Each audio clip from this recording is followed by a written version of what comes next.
Bienvenue sur Africa 24 dans cette nouvelle édition du QG News. Au sommaire de l'actualité, les législatives sénégalaises, un scrutin test à 18 mois de l'élection présidentielle. Le président Macky Sall va-t-il garder sa majorité? Tous les regards sont désormais tournés vers la commission électorale pour l'annonce des résultats. Puis les lauréats de la 39e session des comités consultatifs interafricains du Conseil africain et malgache, de nombreux enseignants-chercheurs de l'université congolaise Marien Gouabi font partie de la cuvée de cette année.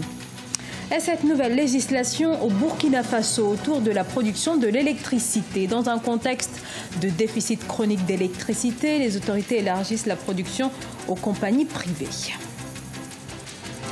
3 jours après les élections législatives, les Sénégalais sont donc toujours dans l'attente des résultats, mais d'ores et déjà des premiers chiffres, à savoir ce taux de participation qui est de 54%. Et du côté de l'Union africaine qui avait ses observateurs sur le terrain, l'organisation valide le scrutin, mais avec quelques réserves en lien avec des irrégularités dans l'organisation du vote. El Hadji Ndiaye.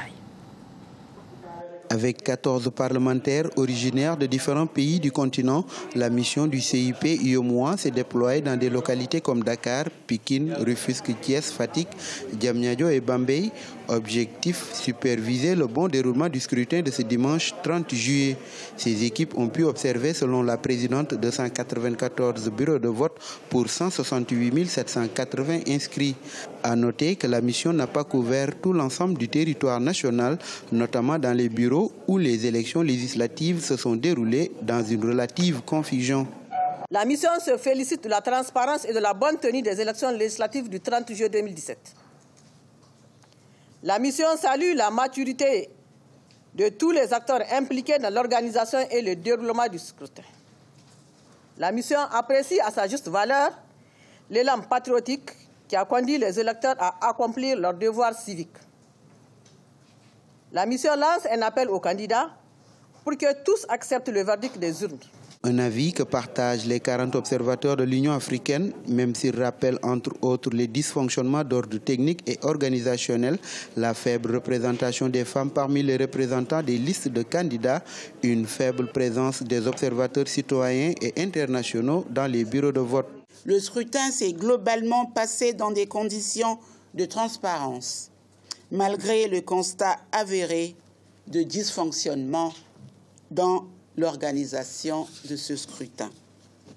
Cependant, la mission reste préoccupée par le climat général de méfiance existant au sein de la classe politique. Les griefs portés par les uns et les autres représentent des risques pour la stabilité du pays. Les Sénégalais ont élu 165 députés ce dimanche 30 juillet. Benno Bokk Yakaar, la coalition de la majorité présidentielle, a remporté plus de voix que les autres listes, selon les résultats publiés lundi par les commissions départementales de recensement des votes. Et ce dimanche, en République du Congo, les électeurs votaient aussi pour les législatives, un second tour. Et comme lors du premier, aucun vote ne s'est tenu dans des circonscriptions du Pool en raison de l'insécurité persistante. La mission de l'Union africaine qui a observé le scrutin appelle néanmoins les autorités congolaises à tout de même mettre en œuvre, afin d'organiser le vote dans les 9 des 14 circonscriptions de ce département situé dans le sud du pays. On en vient à présent au CAMES, le Conseil africain et malgache pour l'enseignement supérieur. Voilà près de 50 ans que cette institution promeut la coopération culturelle et scientifique entre ses 19 États membres. Le CAMES qui distingue chaque année des enseignants-chercheurs. Illustration en République du Congo à l'université Marien Gouabi. Reportage d'Eva Pansou. Un professeur titulaire, 7 maîtres de conférence et 44 maîtres assistants promus par le Conseil africain et malgache de l'enseignement supérieur ont été présentés au ministre de l'enseignement supérieur au cours de la cérémonie de port de toge ce lundi 31 juillet 2017 à Brazzaville. Malgré le long chemin parcouru par les enseignants de l'université Marien Gouabi, leurs efforts ont été couronnés. Au bout du chemin, les efforts finissent par être récompensés. Je me sens heureux et je remercie également tous nos maîtres qui ont œuvré à ce que nous nous récoltons aujourd'hui. C'est un concours qui est examiné, corrigé au niveau continental, africain, et qu'on sorte de là avec cette consécration, on se dit qu'on travaille dans l'intérêt général, qu'on travaille pour le pays et on en tire une fierté. Le système d'évaluation des comités consultatifs interafricains homogénéise le niveau des enseignants de l'ensemble des pays du CAMES. Il a pour but de garantir un niveau de recrutement égal pour chaque État en jugeant les aptitudes à la recherche des candidats selon les critères adéquats en toute équité. Les résultats de l'année 2017 ont été exceptionnels et encourageants, mais plusieurs défis attendent les enseignants du supérieur. C'est aussi une grande responsabilité parce que ça veut dire qu'il faut être performant dans l'encadrement des étudiants. On ne peut pas se contenter seulement de ce grade, mais il y a des défis individuels et collectifs.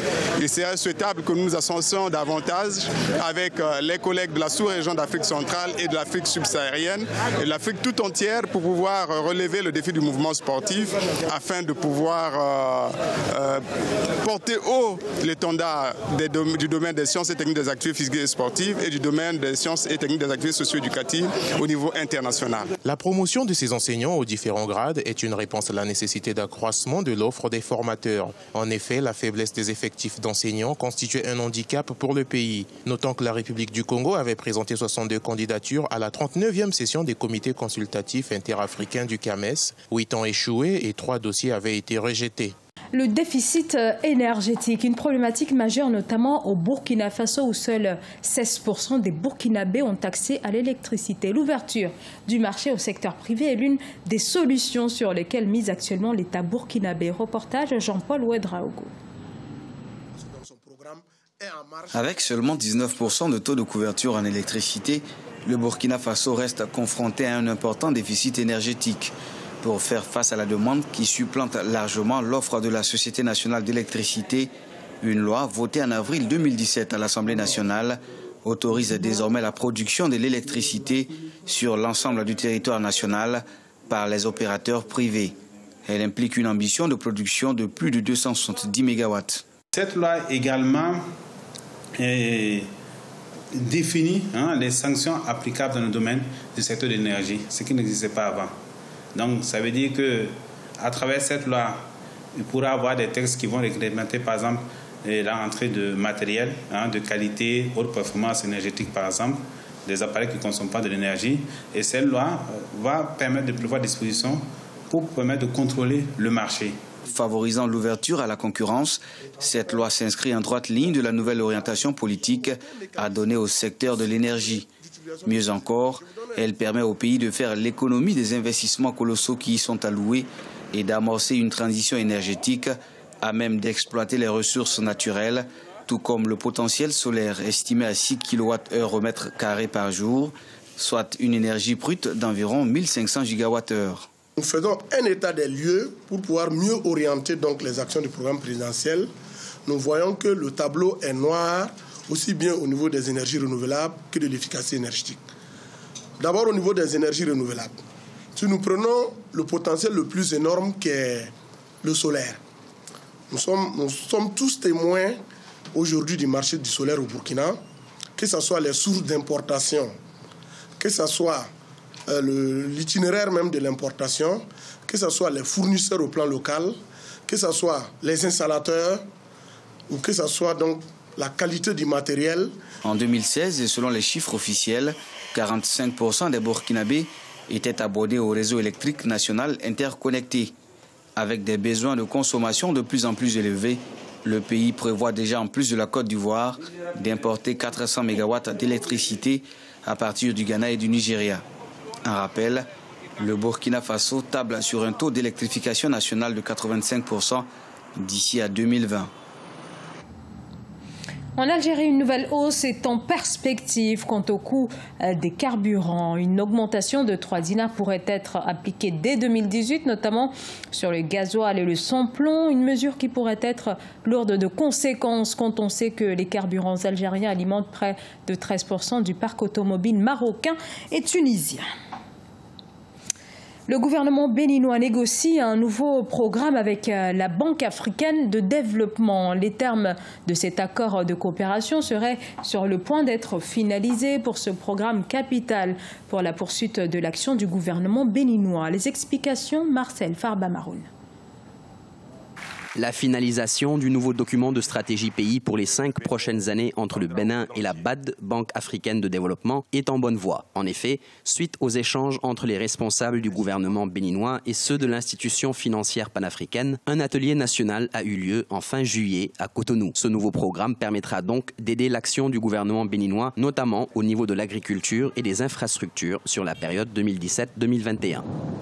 Le bilan des 25 années de démocratie et de libéralisme économique révèle que le Bénin, malgré son potentiel, présente de lents progrès vers l'atteinte des résultats de développement durable. Au regard de ces défis, le chef de l'État a clairement affiché son ambition à travers le PAG d'engager des réformes profondes et la transformation structurelle de notre économie pour une croissance inclusive génératrice d'emplois décents, tout en assurant la transition vers une économie verte. Le nouveau cadre d'intervention de la BAD au Bénin sera soumis en septembre prochain au conseil d'administration de l'institution. Et mis à part les différentes composantes prévues par le document de stratégie pays, le Bénin espère que l'accès au guichet de prêts souverains non concessionnels de la BAD lui sera accordé. La BAD partage cette volonté d'accélérer la mise en place de programmes et de projets de développement et s'engage à vous accompagner dans les secteurs où le Bénin a un avantage comparatif. Nous allons notamment vous aider à développer l'agro-industrialisation. Le portefeuille actuel de la BAD au Bénin comprend 11 opérations pour un montant de 355 millions de dollars.